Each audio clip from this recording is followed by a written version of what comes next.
Joshua 17. Then allotment was made to the tribe of Manasseh, for he was the firstborn of Joseph. To Machir the firstborn of Manasseh, the father of Gilead, were allotted Gilead and Bashan, because he was a warrior.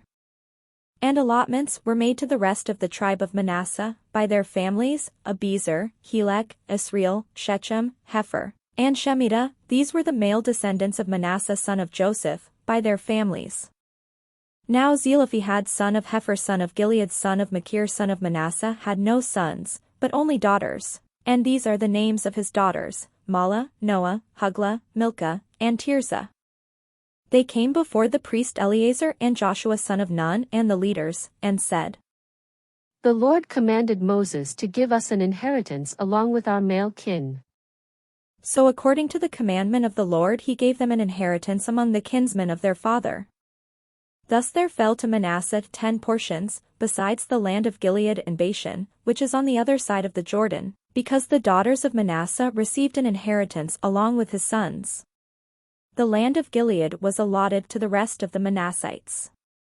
The territory of Manasseh reached from Asher to Michmethath, which is east of Shechem. Then the boundary goes along southward to the inhabitants of Tappuah. The land of Tappuah belonged to Manasseh, but the town of Tappuah on the boundary of Manasseh belonged to the Ephraimites.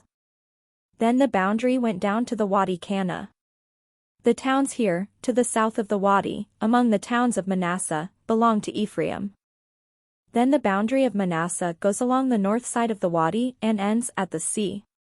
The land to the south is Ephraim's, and that to the north is Manasseh's, with the sea forming its boundary. On the north Asher is reached, and on the east Issachar. Within Issachar and Asher, Manasseh had Bethshean and its villages, Ibleam and its villages, the inhabitants of Dor and its villages, the inhabitants of Ender and its villages, the inhabitants of Tanakh and its villages, and the inhabitants of Megiddo and its villages. The third is Naphath.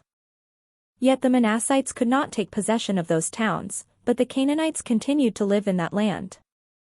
But when the Israelites grew strong, they put the Canaanites to forced labor, but did not utterly drive them out.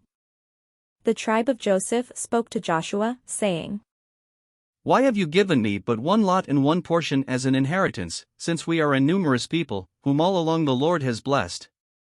And Joshua said to them, If you are a numerous people, go up to the forest, and clear ground there for yourselves in the land of the Perizzites and the Rephaim, since the hill country of Ephraim is too narrow for you.